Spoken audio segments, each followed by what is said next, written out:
as you come into this world, something else is also born.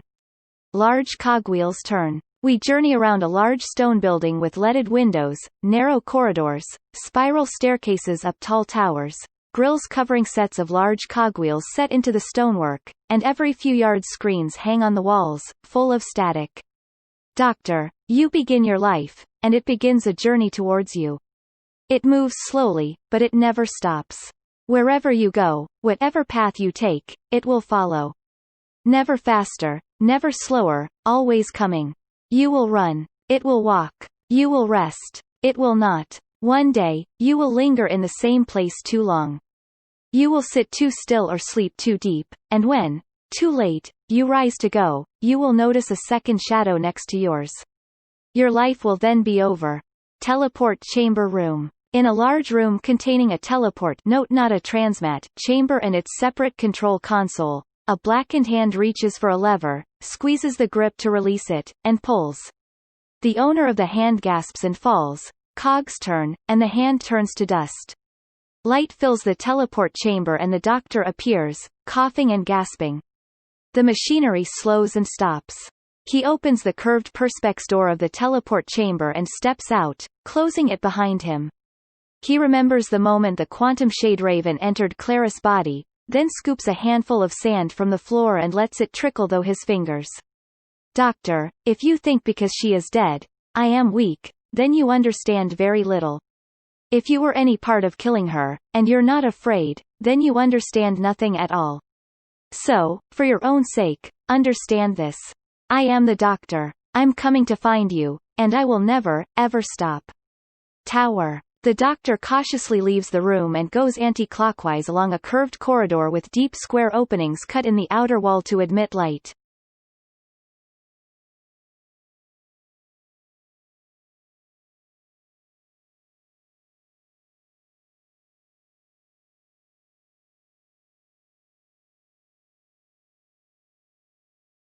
He leans out of one to see the shadows of spokes cast on the ground far below.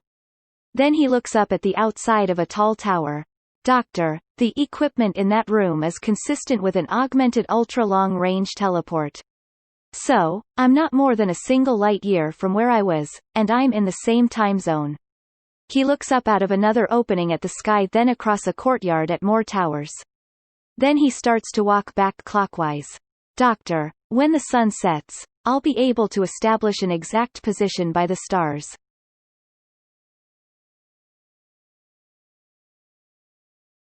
Then you'll have a choice. Come out, show yourself, or keep on hiding. Clara said I shouldn't take revenge. You should know, I don't always listen. He finds a spade with soil on it leaning against the inner wall. Doctor, oh, what's this? Well, are you gardeners? I hate gardening. What sort of a person has a power complex about flowers? It's dictatorship for inadequates. Or to put it another way, it's dictatorship. Come on. Chop, chop. The doctor will see you now. Show me what you've got. I just watched my best friend die in agony. My day can't get any worse. Let's see what we can do about yours. A black and white circular image forms on the screens. It is a view of him, from someone looking through a narrow slit in a wall. He looks out of the nearest opening at the wall across the courtyard. It has narrow slit openings, and there is a figure in pale grey veils standing at one of them, presumable the veil of the cast list. He backs away and checks the view on the nearest screen. The hunchbacked figure turns away from the slit and moves along the corridor. According to the screens, the being moves slowly, as if it is dragging a leg.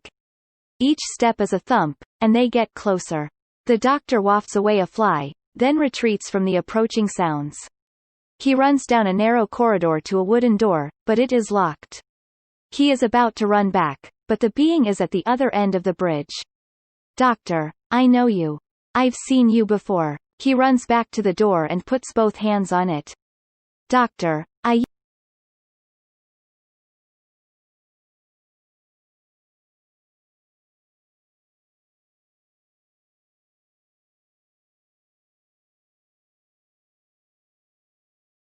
used to know a trick, back when I was young and telepathic.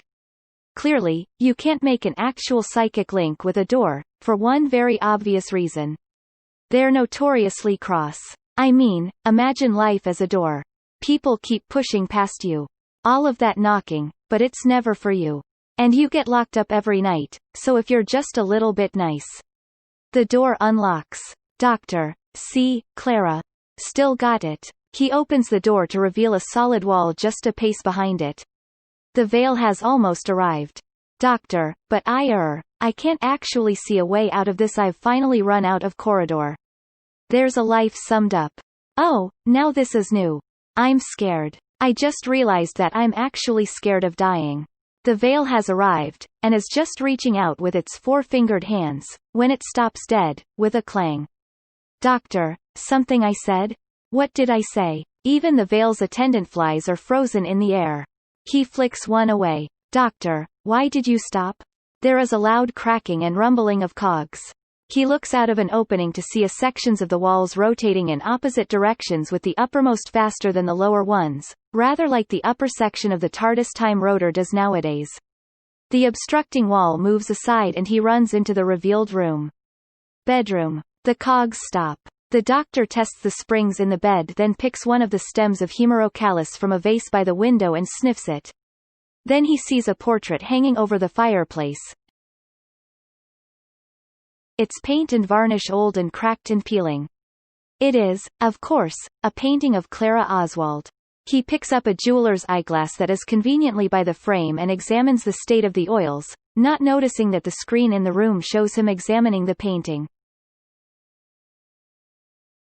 The veil is arriving. Doctor, old, very old.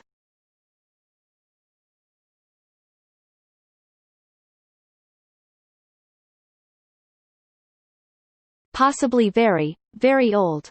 Then he sees a fly land on the portrait. He drops the glass from his eye and turns to face the veil. Doctor, when I was a very little boy, there was an old lady who died. Cheek pop, they covered her in veils, but it was a hot, sunny day, and the flies came.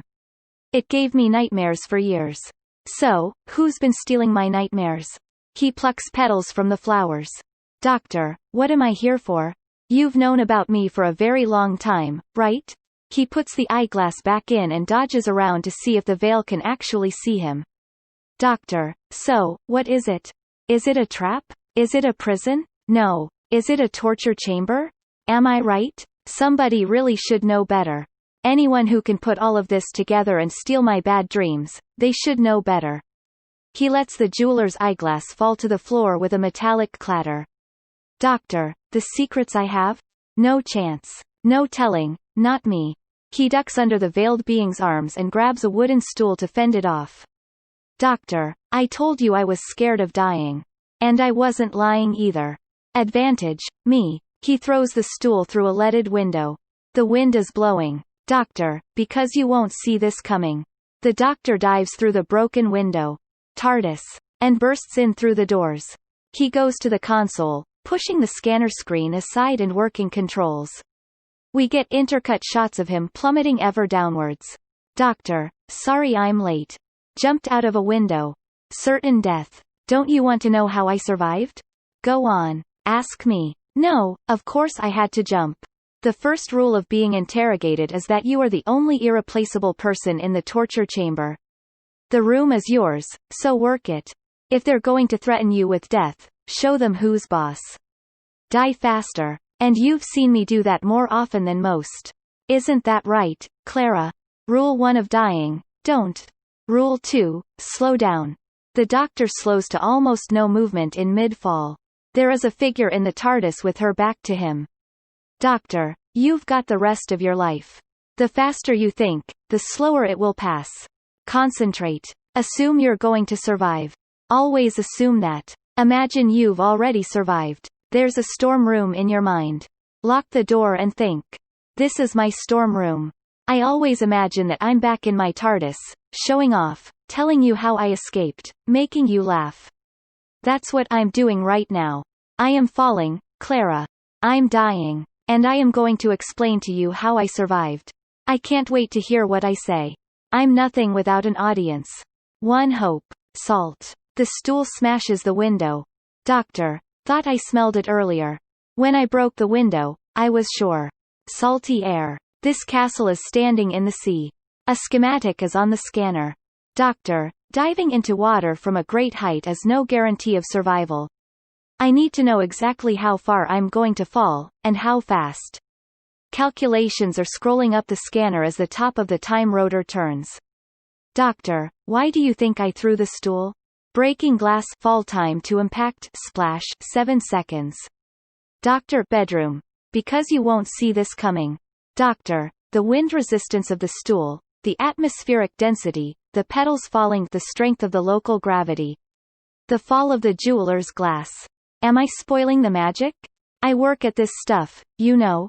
Should hit the water in about. The doctor stretches out his arms into a dive. Doctor, 0.02 seconds. The chances of remaining conscious are, splash. The doctor enters the water and gently floats downwards. The TARDIS has gone dark, then lights up again, roundel layer by roundel layer. Someone is writing on a blackboard with chalk. Blackboard. Question 1. What is this place? Doctor, can't I just sleep? Blackboard. Question 2. What did you say that made the creature stop? Doctor, do I have to know everything? Blackboard. How are you going to doctor? Clara, I can't always. Blackboard. When? With 7 underlines. Filtered sunlight reveals that the seabed is covered in long humanoid skulls. Fully conscious again, the doctor swims up to the surface and gasps for breath. A short time later he has climbed out. The castle has a central tower with 4 spokes coming off it on 2 levels, connecting to the outer circular wall. From above it looks rather like a cogwheel.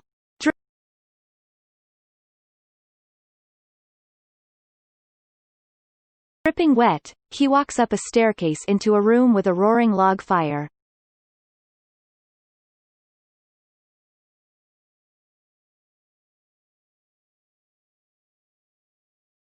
There are a pair of boots in front of the hearth,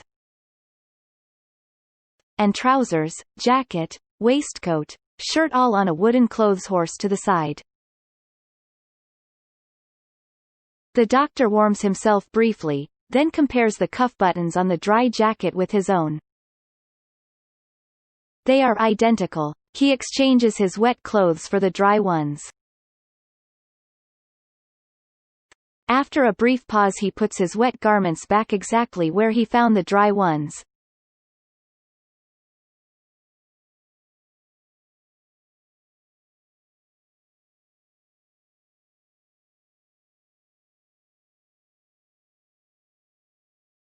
And stands both boots up.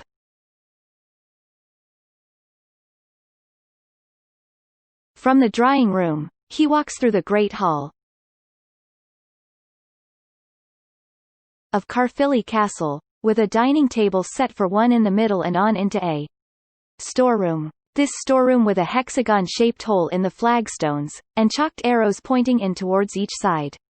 He touches the sand in the bottom of it. Doctor, it keeps coming, Clara. Wherever I go, it follows. Why? Why does it do that? Blackboard. Wrong question. Doctor, always the teacher. What's the right question, then? Blackboard. Not why. What? Doctor, it's following me. Wherever I go, it's tracking me.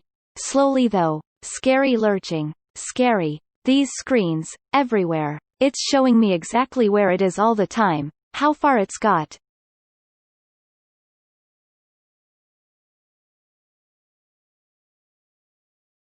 How near? Because it's trying to scare me. Putting its breath on my neck. That's the point. That's what it's doing. This is theater. It's all about fear. Working hypothesis. I'm in a fully automated haunted house.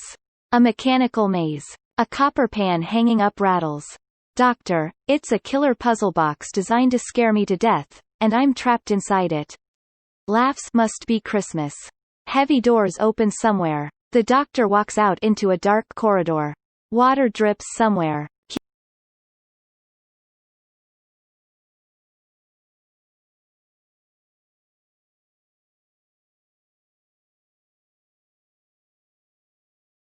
He opens a creaky door into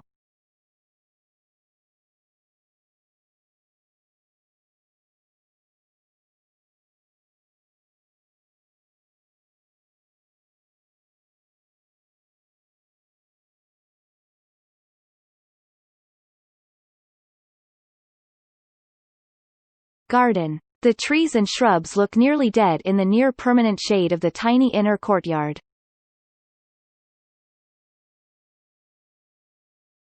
The door slams shut behind him, making him jump.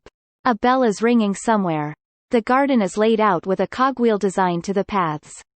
At the center is an empty round bed with a recently dug rectangle in the middle, like a screwdriver slot. The doctor feels the quality of the worked soil, then sees a clean spade leaning against the wall. Doctor, another spade? Someone wants me to dig. What do you think, Clara? Is someone trying to give me a hint? What would you do? Blackboard. Same as you. Doctor, yes, of course you would. He takes the spade. Doctor, which, let's be honest, is what killed you. So, someone is trying to tell me that there's something important buried in this garden. That's almost the first thing they tried to tell me. Could be a trick. Could be one of my predecessors. Because I'm not the first prisoner here, am I? All those skulls. Wonder where they all went wrong. Building this height. Creature that's slow, so what? An hour. He excavates the dug soil as the veil and its attendant flies come closer.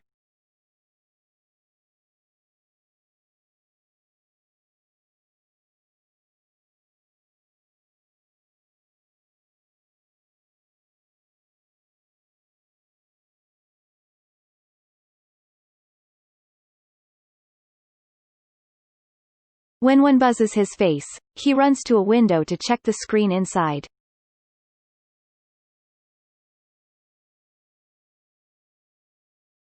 It is a view of a piece of wood with flies on it. So he opens the door, and the veil is there,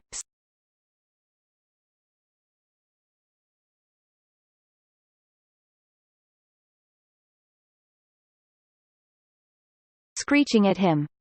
The doctor slams the door, trapping its hands, until it finally withdraws them. He jams the spade under the door handle, digging its blade into the gravel path. Doctor, physics of a triangle. You lose. The door stops shaking and the veil leaves. Doctor, so, it can set traps.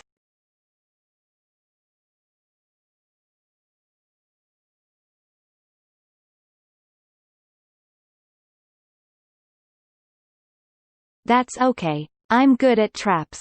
Nervously he checks the view on the screen. It is the storeroom with its hexagon in the floor.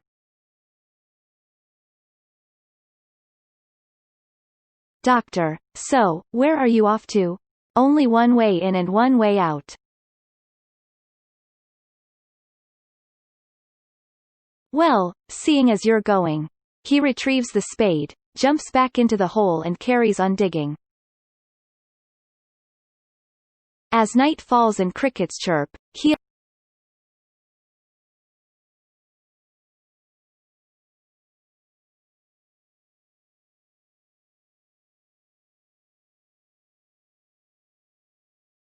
is about 4 foot down and tired, so he pauses to look up at the dark sky.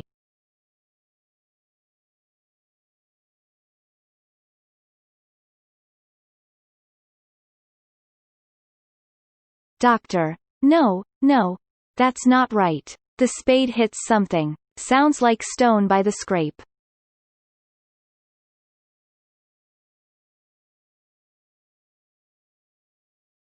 He uses his hands to clear the remaining soil so he can read what has been carved into it.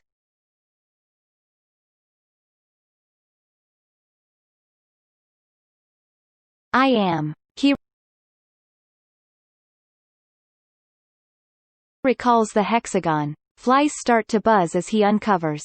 In 12. A fly buzzes in front of him, then the veil jumps down into the grave-sized hole.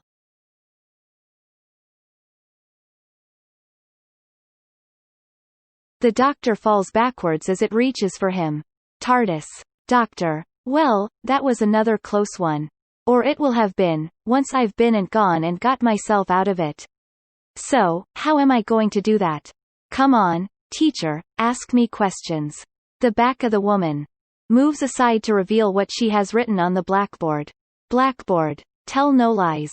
Dr. Tower. I'm actually scared of dying. Blackboard. Question 2. What did you say that made the creature stop? Doctor: The truth, yes. But not any old truth, Clara.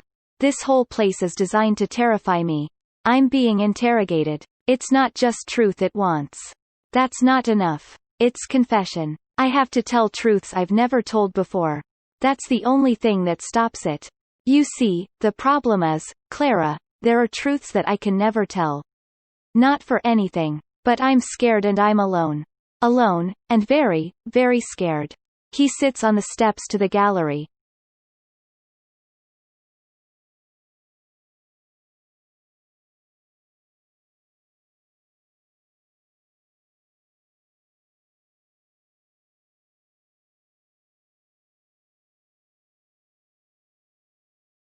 Doctor: I confess. Garden. Doctor: I didn't leave Gallifrey because I was bored. That was a lie. It's always been a lie. The veil pauses. Doctor: Not enough? You want more? I was scared. I ran because I was scared. Is that what you want me to say? Is that true enough for you?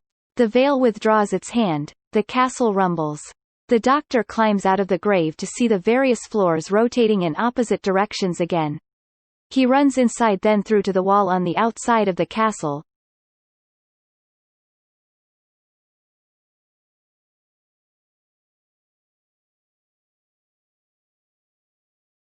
And looks out across the endless sea.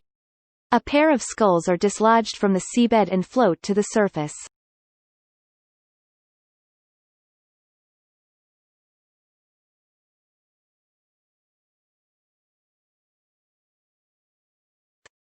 The castle stops moving and they drift back down again. Bedroom. A clock ticks, but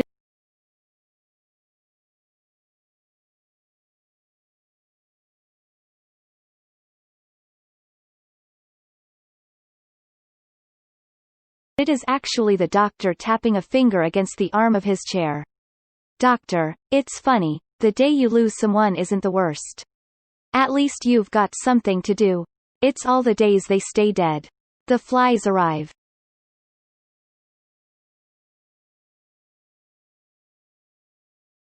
Doctor: 57 minutes.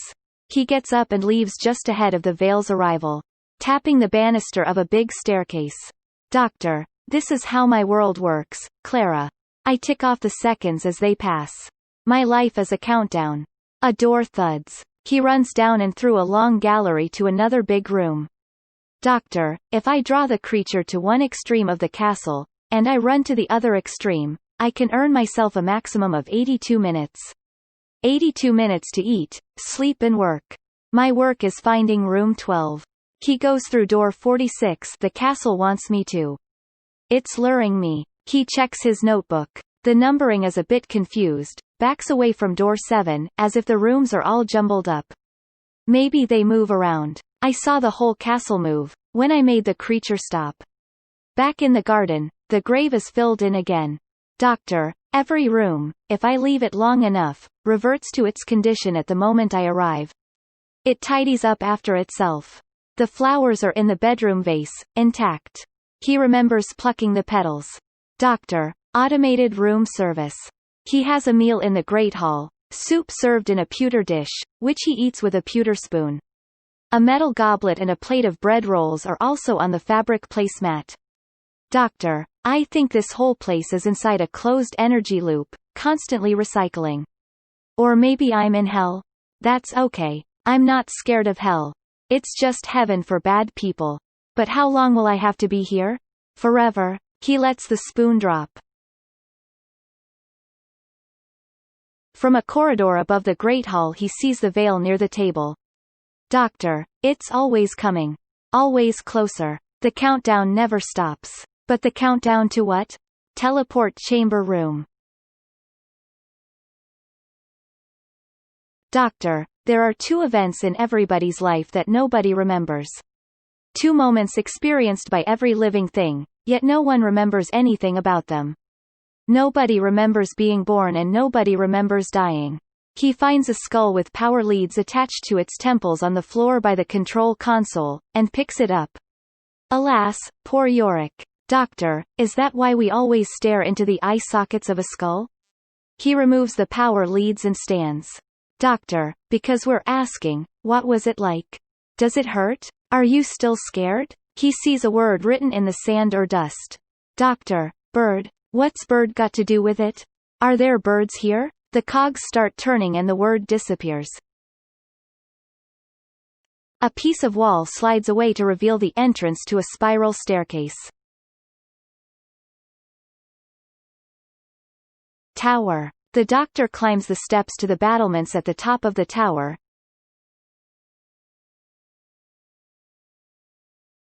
and places Yorick in a crenellation overlooking the sea.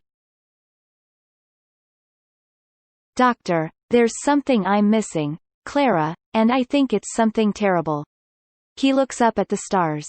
Back inside the tower, he hears a door open and close, and heads down some steps to find a door labeled 12. He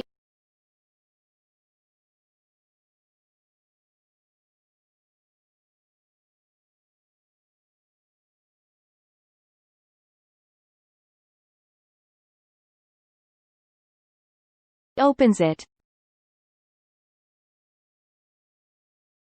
but the way into the room beyond is blocked by masonry.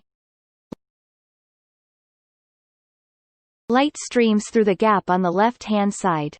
Doctor, hello? Hello, is there someone there? Hello. Doctor, it's a trap, Clara. A lure and a trap. The Doctor's head morphs into Yorick up on the battlements and he looks at the stars again.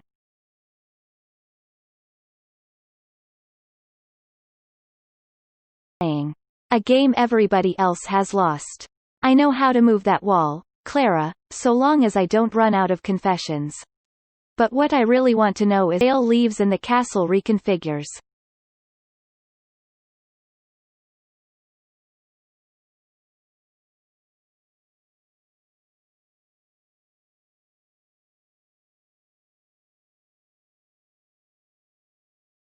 The rumbling shakes Yorick off the battlements and it plummets into the sea to join all the other identical skulls. Room 12. The Doctor runs back down the stairs and opens the doors. The masonry blocking the way has gone.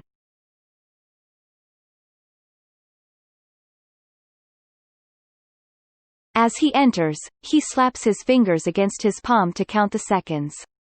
The veil is coming. The Doctor walks down the smooth narrow passage and puts his sonic sunglasses on.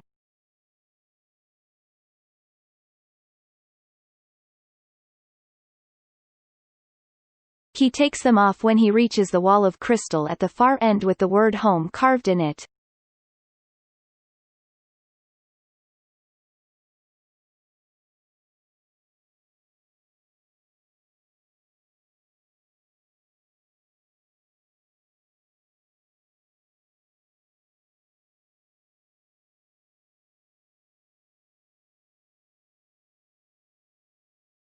But the word disappears after a few moments. A dark rectangular shape can just be made out through the crystal. Doctor, of course. The last square on the board. What else would it be? The TARDIS. One confession away. He puts the sunglasses back on. Doctor, asbantium. 400 times harder than diamond. 20 feet thick. The way out. He remembers the word in the dust in the teleport chamber room. Doctor, bird, TARDIS. Doctor, angry. That's when I remember. Always then. Always then. Always exactly then. I can't keep doing this, Clara. I can't. Why is it always me? Why is it never anybody else's turn? Blackboard, how are you going to win? 7 underlines. Doctor, can't I just lose? Just this once? He hides under the time rotor assembly. Doctor, easy. It would be easy. It would be so easy. Just tell them. Just tell them, whoever wants to know, all about the hybrid. The Doctor is sitting on the ground in a channel cut part way through the asbantium, as the veil arrives in room 12.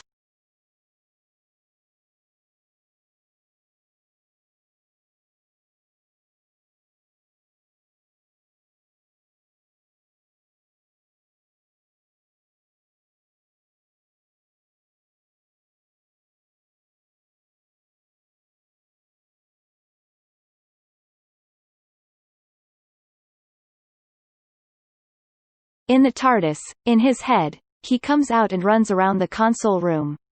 Doctor, I can't keep doing this. I can't always do this. It's not fair. Clara, it's just not fair. Why can't I just lose? Blackboard. No, doctor, but I can remember, Clara. You don't understand, I can remember it all. Every time. And you'll still be gone. Whatever I do, you still won't be there. He sits on the stairs to the lower level, distraught. Clara, doctor, you are not the only person who ever lost someone. It's the story of everybody. Get over it. Beat it. Break free.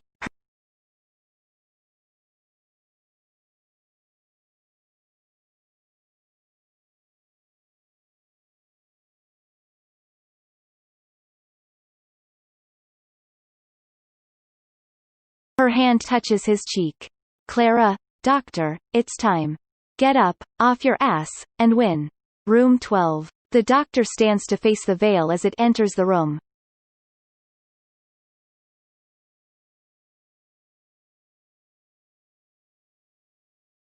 Doctor, hello again. No more confessions, sorry.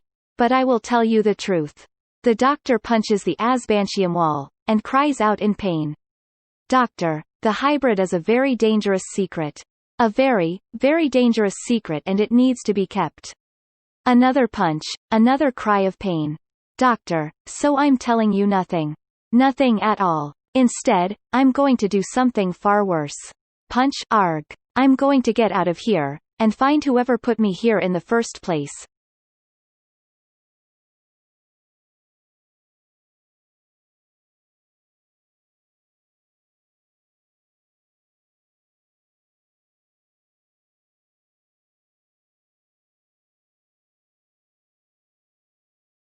And whatever they're trying to do, I'm going to stop it.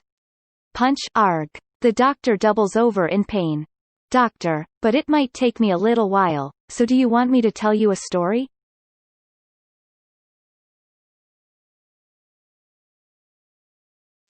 Punch, arg. The brothers Grimm, lovely fellas. They're on my darts team. Punch, arg. According to them, there's this emperor and he asks this shepherd's boy, how many seconds in eternity? The veil's scaly hands close across the doctor's eyes and he screams as steam rises from his skin then falls to the ground. The veil is teleported away and the screens revert to static. Silence reigns. TARDIS. The doctor's storm room slowly lights up.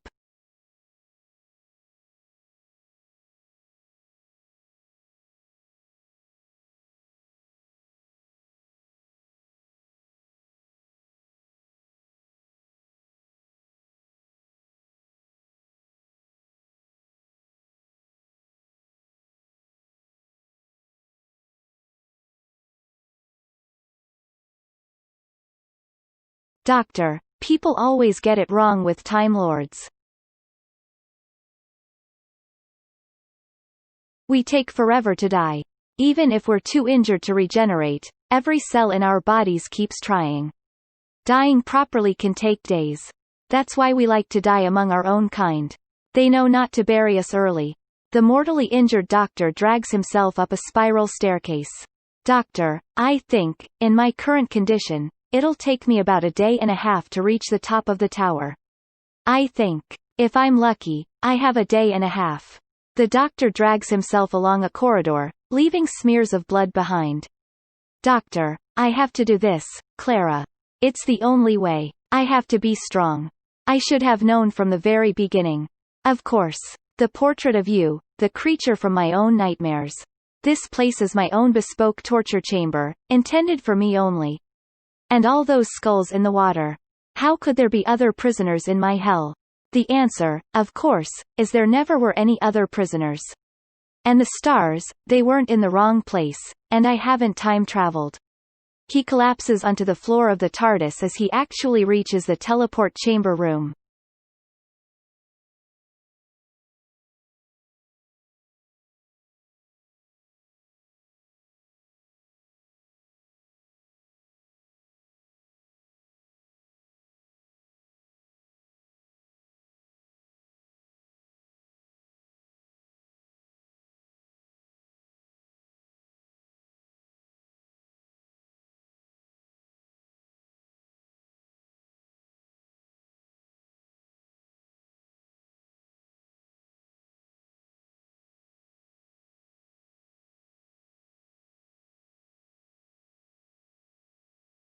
Doctor, I've just been here a very, very long time. Every room resets. Remember I told you that? Every room reverts to its original condition. Logically, the teleporter should do the same. Teleporter. Fancy word. Just like 3D printers, really, except they break down living matter and information, and transmit it. All you have to do is add energy.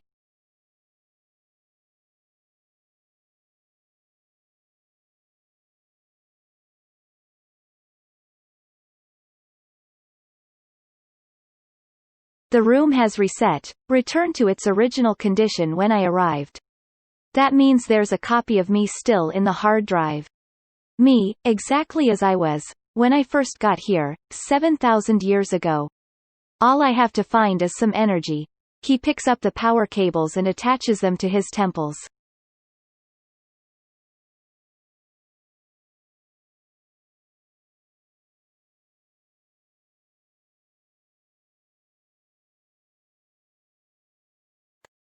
Doctor, and all you need for energy is something to burn. It is the dying doctor who takes hold of the lever and pulls it down, sending power into the transporter console. When he finally falls to the ground, the cogs turn, the teleporter powers up, and he writes "bird" in the dust with his last ounce of strength.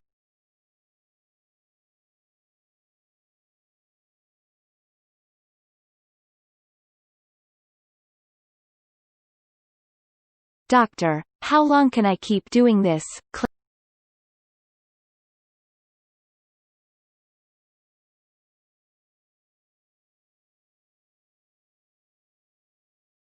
Clara. Burning the old me, to make a new one? The TARDIS goes dark. The burnt hand turns to dust. The blood stains on the flagstones disappear. We are back to the start of the show.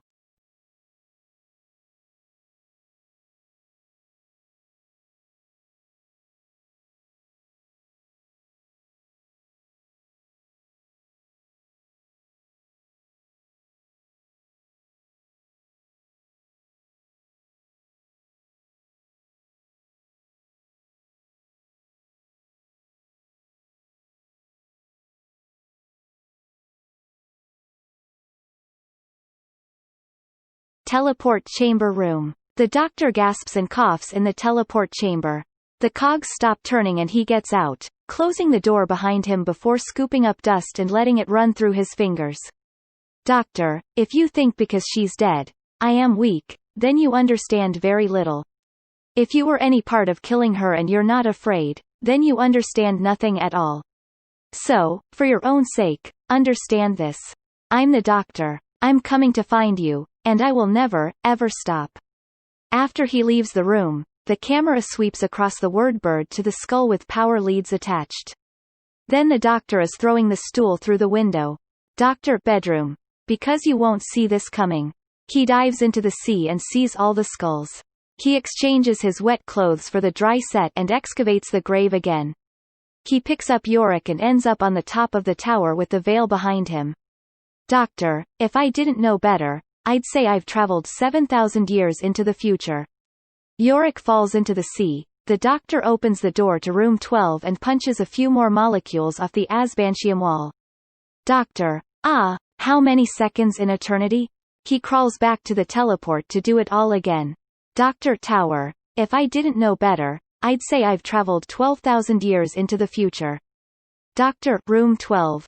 How many seconds in eternity? And the shepherd's boy arg. And again. Dr. Tower. 600,000 years into the future. Doctor, room 12. Arg. How many seconds in eternity? And the shepherd's boy says arg. Digging again, dropping the spoon in the soup. Dr. Tower. 1,200,000 years into the future. Doctor, room 12. Arg. And the shepherd's boy says arg. Dr. Tower. 2,000,000 years into the future. Doctor, room 12. And the shepherd's boy says, and again, and again, and again, getting dizzy with the flashing excerpts. Dr. Tower. 20,000,000 years into the future. Doctor, room 12. Ow. And the shepherd's boy says, there's this mountain of pure diamond.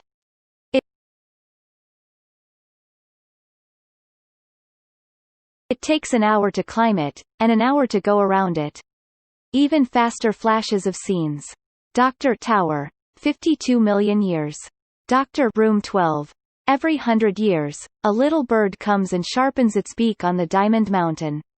Faster still. Dr. Tower. Nearly a billion years. Dr. Room 12. Arg. And when the entire mountain is chiseled away, the first second of eternity will have passed. Faster still. Dr. Tower. Well over a billion years. Dr. Room 12. Arg.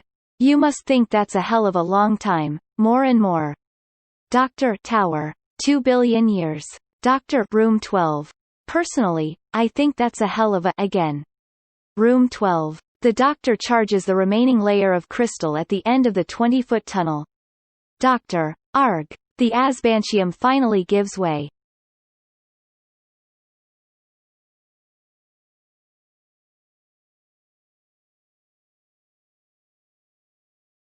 Bright light floods in and the veil explodes, cogwheels and shrouds falling to the floor.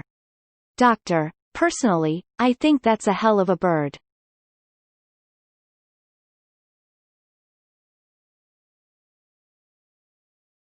Planet surface.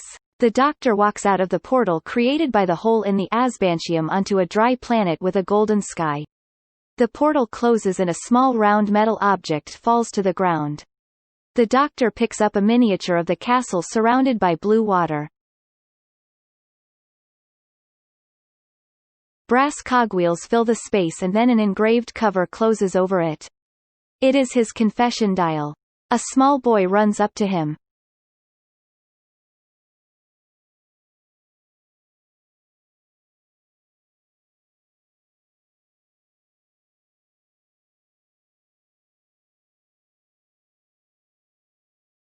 Doctor. Go to the city. Find somebody important. Tell them I'm back. Tell them, I know what they did, and I'm on my way. And if they ask you who I am, tell them I came the long way round. The boy runs off towards a tall metallic city with a towering citadel at its heart.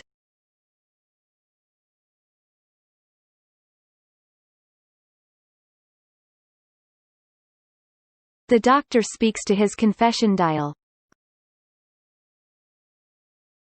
Doctor, you can probably still hear me, so just between ourselves, you've got the prophecy wrong.